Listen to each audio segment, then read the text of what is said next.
Hey everybody, welcome back to my channel, and today I'm going to be showing you a classical game that I played on Lichess last night.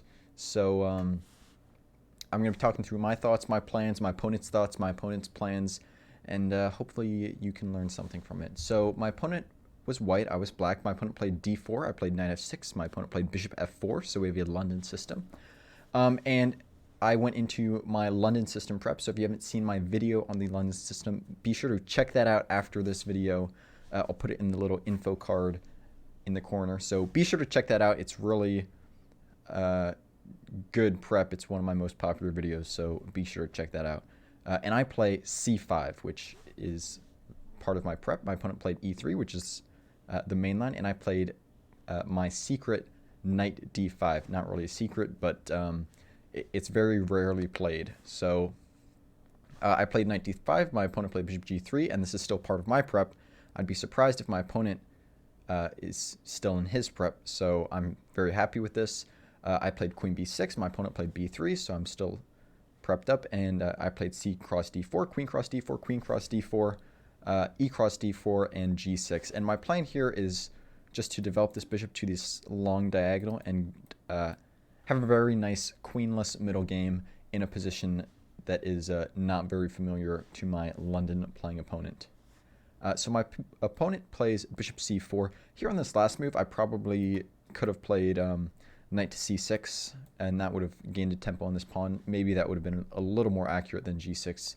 But g6 is fine too. My opponent played bishop c4. I played knight b6, now attacking this bishop and threatening to win the bishop pair and double my opponent's pawns. So my opponent saves his bishop. He plays bishop d3. And now I develop my knight and gain a tempo on this d-pawn. Knight c6. My opponent defends. Knight f3. He doesn't want to play this kind of weakening c3 move. His pawn structure would kind of be a little awkward there, and also it would block his knight from developing to this c3 square, which is where it wants to come.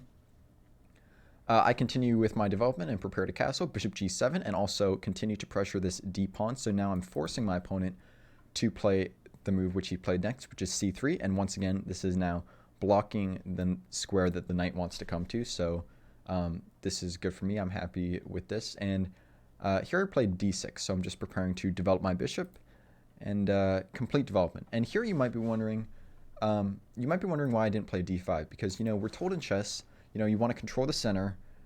So doesn't d5 control the center more than d6? Well, there's a very good reason behind d6, and there's actually a couple reasons. The first is that it blocks this bishop. So if I play this pawn to d5, then it might not be a problem right now, but this bishop will have a very nice diagonal right here, and I won't really be able to do anything about that. And second of all, it takes away this e5 square from the knight. So if I play d5, then the knight can put itself on e5. And if I want to kick it away with a pawn, I have to play f3, or excuse me, f6, and that blocks my bishop, and that's not really something that I want to do. So for those two reasons, I play d6 and not d5. It's mainly about the control of this e5 square. So the game continues. My opponent castles, and I play bishop g4. My opponent develops his last piece as well, knight bd2, and I castle here. So we've both castled, we've both completed development, and now we're going to go into a nice middle game. So this is about equal so far. My opponent plays rook fe1, so he is getting his rook on the open file. I'm not sure why that engine was on. Sorry about that. And here I play d5, and this was a bit of an inaccuracy on my part. And like I said, I shouldn't have given up control of this e5 square. But here my plan is I want to play d5 and e6 and trade my light squared bishop for this knight, since all of my pawns will be on light squares. My light squared bishop is going to be much less effective as a piece, so I want to trade it for one of his good pieces. And also, by playing d5, I am permanently making his c-pawn weak. So this pawn can never be defended by a pawn from behind, and also it can never advance without being attacked by this pawn. Right now, the b pawn is there to support it, but if I can have enough guys on this defending this c4 square, then this pawn will be a long-term weakness that I can target. So that was my reasoning behind d5. And the game continues. My opponent plays h3, which I was completely happy to see because I was planning on trading this bishop off anyway. Bishop cross f3 and knight cross f3. And now I play rook ac8. So he developed his rook to a half-open file. Now I'm developing my rook to my half-open file, and once again trying to pressure this weak c-pawn. So my opponent plays bishop f4, and here he's planning on bringing his bishop back to d2 to help defend this pawn if he needs to. And I continue with my plan. I play e6, so just shutting down any pressure that white could put on this half-open file, supporting my center, and putting all my pawns on light squares now that I no longer have a light squared bishop. So that was my plan with e6. My opponent plays rook a to c1. Excuse me. Just over defending this c-pawn, and I'm planning on continuing to pressure that c-pawn. Hopefully I can win it. And here, my next move, I was wondering what to play, and I thought, okay, what is my worst piece? It's either this knight or this rook. This knight is, it's kind of restricted here. It's not really doing anything. This pawn doesn't need to be guarded anymore. And this rook is not really doing anything, but the problem is we can't really get it to anywhere active. So I looked for my worst piece, basically, and I said, okay, I'm going to improve my worst piece. I can bring this piece to f3, maybe e4, or excuse me, f6, maybe e4 later. So I made that my plan, and I played knight to d7. And my opponent's next move surprised me, and he played bishop d6. And this surprised me because he just moved his bishop to f4 2 moves ago, and it seemed like a very weird spot to put the bishop undefended, because now I can play rook fd8 and I'm threatening discoveries. I'm going to get another tempo on your bishop, so it just seemed like a waste of time, in my opinion. The computer says it's fine, but one thing that you will learn about chess is that sometimes you can play a not very accurate move and the computer will think it's fine, and also sometimes the computer will get mad at you for making a bad move, but it could make sense in a practical standpoint. So it's important to understand moves on a human sort of sense and not just a computer sort of sense. That's one thing, a very common misconception a lot of chess players have. So that's just my philosophy. But here my opponent plays another weird move. He plays bishop b5, which, I mean, if my opponent trades this bishop for this knight, I'm very happy with that because I want this half-open file. I mean, I think this bishop is better than my knight, so I would be completely happy with that trade. And so I play a6, and my plan is, okay, now you have to move the bishop again. If you trade, I'm very happy with that. It helps me double up. It helps me pressure this c-pawn. And if you don't, then I'm just going to play b5 and have very good control over this c4 square, and then continue to pressure this c3 pawn. So that was my plan here, and that was why I thought bishop b5 was kind of weird. So my opponent does trade. He plays bishop cross c6, and obviously I don't capture with the pawn blocking off my rook. I capture with the rook, gaining a tempo on my opponent's bishop and preparing to double up. And here my opponent plays bishop e5, and this is actually a blunder. So if you want to pause the video right now and see if you can find the best move for black, it's actually winning. So go ahead, pause the video right now if you want to try to find that move. I'm going to show it right now. It is bishop to h6. So here on the previous move, my opponent played bishop e5. He needed to play bishop f4 to control this diagonal. Here with bishop e5, I think he was hoping for me to trade this knight for my bishop, because this bishop, it kind of seems like a strong piece. This knight's doesn't really seem like a strong piece, and also the bishop will be more useful than the knight in the endgame. So I think my opponent was hoping that I would trade there. He would recapture with the knight, gain a tempo on my rook, and then he would have time to defend this pawn. But this just fails tactically to bishop h6, and the reason is So now I'm gaining a tempo on this rook, so the rook has to move. My opponent played rook c2. And now I can double up on the c file, rook d c8, and there's no actual way of defending this c pawn. So I created a weakness early on in the opening, and then I pressured that weakness. I found that weakness, I pressured it throughout the middle game, and I found the tactical breakthrough eventually. My positional advantage converted into a material advantage. So I'm going to be able to win this pawn. My opponent played c4, so he's hoping for some kind of tricks or something, I guess. But I have very good control over this c4 square, so I just played d cross c4, b cross c4, and rook cross c4, and now I'm up a pawn. My opponent is now down a pawn, so he doesn't want to trade. He plays rook c e2. And now I'm very happy to trade since I'm up a pawn, and also, like I said, the bishop is going to be more useful than the knight in the endgame since there are pawns on both sides of the board. That's one thing to remember. Bishops are usually more useful than knights in open positions and open endgames. So we're going into an open endgame, so I want to trade my knight for his bishop. Also, I have a lot of these dark squared weaknesses, so if I can trade off white's dark squared bishop, I will be very happy because I won't have to worry about those anymore. So I play knight cross e5. My opponent plays rook cross e5, and here I'm just going for more trades. I play rook to c1, and here you can't really trade. So this rook is pinned, so you can't move it, of course. But you can't really take here because then I take back, and if you play king h2, then I get this fork on the king and the rook. So you either have to block with the rook and let me trade another pair of rooks, and then go into a bishop versus knight endgame where I have a majority on the queen side. And I'm up a pawn, and it will probably be winning for me.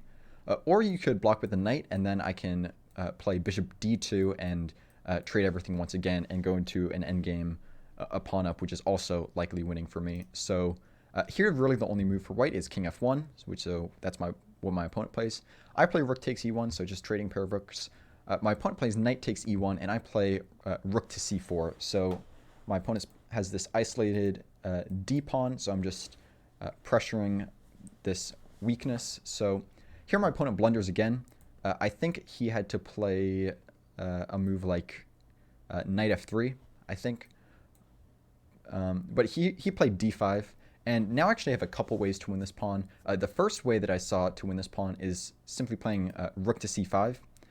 And you can't advance or take this pawn since the rook will hang. And there's no way to defend the pawn again, and I have two attackers on it, so I'm going to win that pawn. But then I saw this other way of winning the pawn, which is bishop f4, and I like that better because it kind of centralized my bishop. So I went for that, and the rook only has one square, which is e2, so my opponent plays to e2, and now I can simply capture the pawn, and I have this nice passed pawn. So now I'm up 2 pawns. Here my opponent played g3, so just attacking my bishop, and I simply played bishop d6, also stopping my opponent's rook from coming to the 7th rank. And here my opponent played rook to d2, so he's pressuring this pawn. And here I had a move that I could have played, that I considered, but I didn't end up playing, and that move is bishop to b4. And the idea here is it's a skewer on the rook and the knight. And once the rook moves, the rook can move anywhere. But let's just say the rook takes the pawn on d5. Now I can play rook to c1. And once you defend this rook, then white is all just kind of tied up here. So you can't really move the king because you lose the knight. The rook can never move off this file. This check doesn't really do anything. I just move up my king. And white is just really tied up here. So I did calculate that if I could trade twice and go into a king and pawn endgame where I was up a pawn, but I was a little low on time here, and so I didn't really have time to calculate out to see if the king and pawn endgame was actually winning, and I didn't want to make a mistake, so I ended up not going for this. However, I didn't realize that I could just keep this pressure and white can't really do anything. So here, for example, white could play, or first I would play rook a1, so just going for this pawn. And here, the only way white can untangle is by like playing f3 and then king f2. And now I can simply just take this pawn, and I have 2 extra pawns on the queen side. And I can look to trade pieces later. So this probably would have been the best continuation. But I didn't see that I could just maintain the pressure here. So that is definitely something to look out for. You don't always have to trade, and that's just something that I missed. So I played d4 here instead. I decided I would try to hang on to this pawn, and I saw here my opponent could play knight f3, but then I could play bishop c5. So I just am defending my pawn again. My opponent played king e2, so he's activating his king in the endgame. And here I thought this was a mistake because it allowed me to play bishop b4, so gaining a tempo on white's rook. And I thought I was going to be winning my pawn back here, but I actually missed a move that my opponent could play. So my opponent played rook takes d4. I played rook c2 check. And my idea was, okay, now I'm going to gain a tempo on my opponent's rook and then pick up this pawn, or also this pawn. And that was the idea, that it was a skewer and my opponent just couldn't defend everything. So that's what I saw, but I missed the move that my opponent could play. So after king f1, bishop c5, rook d8 check, I saw this. I said, okay, this isn't really doing anything. I played king g7, but I missed this move that my opponent could play, which is rook to d2. And I missed that this just defends everything. So I did lose back a pawn there. And let me just check how we're doing on time. Okay, we'll try to wrap things up pretty quickly. So here I'm like, okay, I'm up a pawn. Let me just trade rooks because I'll go into the endgame, bishop versus knight, and I'm up a pawn. So this is probably going to be winning for me. And here I just play f5. So I'm just trying to expand my pawns, push your pawns in the endgame. King e2, king f6, and g4. So my opponent, he's down a pawn. He wants to trade all the pawns because then he's more likely to get a draw. I play king e5. My opponent plays king f3. We're just both activating our kings here. And here I play f takes g4 check, h takes g4. And here I play bishop b4, gaining a tempo on his knight. Here I probably should have started pushing my pawns, or even pushing my pawns over here, playing h5. So, or even h6 is probably good as well. But I played bishop b4. My opponent played knight e4, and here I play h5. So I'm looking to create an outside passed h-pawn, which my opponent allows me. Or, I mean, he can't really do much about it, but he trades. He plays g cross h5, g cross h5, and now knight g3. So attacking this pawn, but I can just push it. I can just push this pawn, gaining a tempo on his knight. My opponent plays knight f1. And here I start pushing my queenside pawns. So it's going to be hard for me to defend this queening square over here since it's a light square. I have a dark squared bishop, and also his king is blocking my king from getting over there. So I figure I have to try to make a passed pawn on the queen side. So I play b5. My opponent plays king g4. I play bishop e7. My opponent plays knight e3, and I play a5. So I'm just trying to advance my pawns as fast as possible. And here my opponent plays knight f5. And he thinks it's a fork on the bishop and the pawn, but here I can actually just play h3. And you don't have time to take the bishop because I'm going to promote. So here my opponent plays f4. He goes for this f4 check. And I simply play king f6. My opponent plays knight g3. So he doesn't have time to trade the bishop because then I just promote. So he has to defend the promotion square. And I play bishop d6. So the idea is if you take my pawn, then I'm going to take your pawn. And here my opponent plays knight h5 check. And here I actually played a losing move, which is king to f7. But the winning move here is actually king to g6. I didn't want to play this move because I was worried about this f5 check. And I was just worried that somehow white was going to be able to promote this pawn. I was in a little bit of time pressure here. But I was just worried about this f7, or excuse me, f5 check. But here this is no issue because after king f7, then I can simply play, this knight is going to be cut off forever, and I can promote and make I have enough time to make a passed pawn and promote on the queen side. So I was worried about that. That wasn't actually a real threat. Also, if knight g3 here, then I can simply play h2, and once again, I'm going to have time to make a passed pawn on the queen side and promote. So king g6 was the way to go. But here I actually played the drawing move, which is king to f7. Like I said, I think this is probably my only huge blunder in this game. And I did make it in some time pressure. So I figured after king cross h3, I will have enough time to make a passed pawn and promote on the queen side, and that white's pieces are just too far away. But I was actually wrong because white actually draws here after b4. White can draw with knight to g3, and after bishop cross f4, white draws with knight e2, and this gains a tempo on the bishop. The knight's gonna get to the queen side in time, and white can trade this pawn for one of the pawns and trade the knight for the other pawn, and it will just be a draw by insufficient material. So this is how white could have drawn, but my opponent did not play that. He decided to save his pawn with f5. Oops, I went backwards. He played f5, and now this is completely losing because you can't get the knight over to the queen side in time because all the squares are covered by my pieces.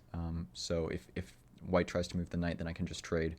So I play a4. My opponent tries knight g3, and I say that knight is going bye-bye. Bishop crosses g3, king crosses g3, and b3. So I'm going to make a passed pawn and promote, and here my opponent resigned. So that was a pretty good game. I think it was a nice showcase of some nice positional chess, some nice tactical chess, and I hope you learned something. So I don't think I have anything else to say. So I hope you enjoyed. I hope you learned something, and I'll see you in the next video. Thank you for watching.